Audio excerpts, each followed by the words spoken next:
आज के इस गंभीर और बेहद जरूरी विश्लेषण में हम मणिपुर में चल रहे मौजूदा संकट की ग्राउंड रिपोर्ट्स की तह तक जाएंगे। हम देखेंगे कि कैसे वहां हालात लगातार बिगड़ रहे हैं और इसकी असली मानवीय कीमत क्या चुकाई जा रही है। तो चलिए बिना किसी देरी के सीधे तथ्यों और जमीनी हकीकत पर बात करते हैं। जरा सोचिए, 7 अप्रैल की रात है, रात का करीब 1 बजा है, सब गहरी नींद में हैं और अचानक एक प्रक्षेप्य यानी प्रोजेक्टाइल हमला होता है। इस दर्दनाक हमले में 2 मासूम बच्चों की जान चली जाती है, एक 5 साल का बच्चा और एक महज 5 महीने की बच्ची। सबसे हैरान करने वाली बात जानते हैं क्या है? ये घटना उस इलाके से सिर्फ 1 किलोमीटर दूर हुई जिसे अत्यधिक सुरक्षित बफर जोन माना जाता है। ये वाकया साफ तौर पर दिखाता है कि जमीनी हालात आम नागरिकों के लिए इस वक्त कितने खौफनाक और अनिश्चित हो चुके हैं। अब ये समझना बहुत जरूरी है कि ये सब रातों रात नहीं हुआ, ये एक पूरा टाइमलाइन है। जब मई 2023 में ये जातीय संघर्ष शुरू हुआ था, तब ये मुख्य रूप से 2 समुदायों के बीच था। लेकिन चीजें धीरे धीरे कैसे नियंत्रण से बाहर हुईं, वो देखिए। फरवरी आते आते इस पूरे मामले में नागा समुदाय का नाम भी जुड़ने लगा और फिर अप्रैल में प्रोजेक्टाइल हमले जैसी अभूतपूर्व घटनाएं हुईं जिनमें आम लोगों की जान गई। मतलब शांति की तो छोड़िए, कॉन्फ्लिक्ट के मोर्चे लगातार बढ़ते ही जा रहे हैं। 250 से ज्यादा। ये सिर्फ एक नंबर नहीं है, ये उन जिंदगियों का आंकड़ा है जो अब तक इस हिंसा की भेंट चढ़ चुकी हैं। सुरक्षा बलों और प्रदर्शनकारियों के बीच जो लगातार झड़पें हो रही हैं, वो इस आंकड़े को हर दिन एक और दुखद दिशा में धकेल रही हैं। ये संख्या सच में हमें इस लंबे खींचते संकट की भयावहता का एहसास कराती है। और अगर हम तबाही के स्केल की बात करें तो 10,000 से भी ज्यादा घर जलकर राख हो चुके हैं। 10,000!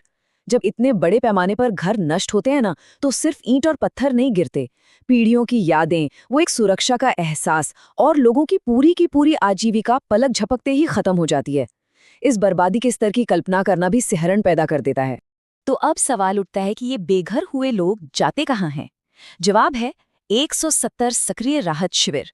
अपना सब कुछ पीछे छोड़कर हजारों नागरिक इन कैंप्स में एक बेहद मुश्किल और अनिश्चित जिंदगी गुजारने को मजबूर हैं। वो अपने ही घरों को वापस नहीं लौट पा रहे हैं, और तो और इन अस्थायी जगहों पर उन्हें बुनियादी सुविधाओं तक के लिए हर दिन संघर्ष करना पड़ रहा है। तो ये तो था इस संघर्ष का बुनियादी प्रभाव। लेकिन अब हम इस स्थिति के एक बहुत ही महत्वपूर्ण और नए मोड़ की तरफ बढ़ते हैं, एक नया मोर्चा। देखिए, 2023 से नागा समुदाय ने खुद को इस पूरे जाति संघर्ष से काफी हद तक दूर रखा था, लेकिन हाल के महीनों में एक नई और चिंताजनक लहर देखने को मिली है। नागा समुदाय की संघर्ष में एंट्री ने पहले से ही उलझी हुई स्थिति को और भी ज्यादा जटिल बना दिया है। इस पूरी तस्वीर को निष्पक्ष रूप से समझने के लिए हमें तीनों समुदायों मैतेई, कुकी और नागा की शिकायतों को अलग अलग समझना होगा। मैतेई समुदाय का कहना है कि सुरक्षित इलाकों में केंद्रीय बलों के होने के बावजूद उन पर हमले हो रहे हैं। वहीं कुकी समुदाय का दावा है कि प्रशासन और सुरक्षा बल उनके खिलाफ काम कर रहे हैं। और अब नागा समुदाय का आरोप है कि कुछ सशस्त्र समूहों के खिलाफ कोई कार्रवाई नहीं हो रही है और सुरक्षा बल एक तरफा मदद कर रहे हैं। आप देख रहे हैं, ये अलग अलग दावे साफ दिखाते हैं कि इन समूहों के बीच जो अविश्वास की खाई है वो कितनी गहरी हो चुकी है। आखिर नागा समुदाय के साथ ये शांति भंग हुई कैसे? इसके पीछे कुछ बहुत ही स्पेसिफिक घटनाएं हैं। शुरुआत होती है फरवरी में उखरूल में हुए एक कथित हमले से। इसके बाद मार्च में एक बंधक संकट यानी हॉस्टेज सिचुएशन सामने आई, और फिर 18 अप्रैल को घात लगाकर किए गए एक हमले में एक रिटायर्ड सैनिक की हत्या कर दी गई। इन घटनाओं ने लोकल लेवल पर लोगों में इतना भारी आक्रोश भर दिया कि बड़े पैमाने पर शटडाउन्स और सड़कें बंद करने जैसी नौबत आ गई। अब जरा प्रशासन की प्रतिक्रिया पर गौर करते हैं।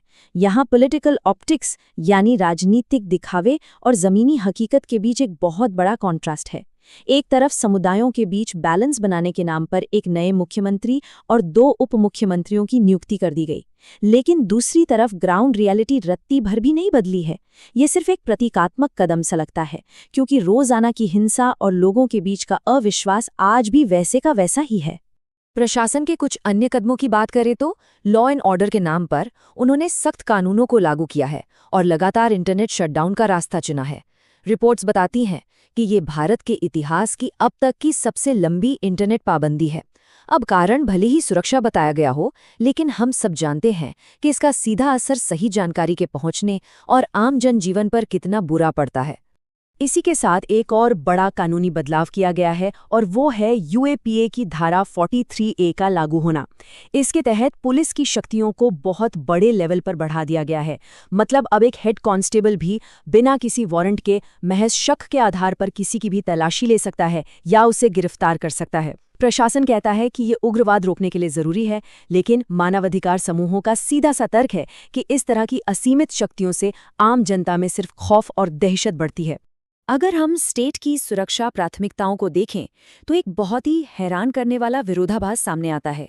स्रोत बताते हैं कि एक तरफ जहां मणिपुर जैसा राज्य इतने गहरे संघर्ष से गुजर रहा है, वहां से केंद्रीय सशस्त्र पुलिस बलों की लगभग 30% कंपनियों को हटा लिया गया और ठीक उसी समय चुनावी राज्य पश्चिम बंगाल में 2400 कंपनियों को तैनात कर दिया गया।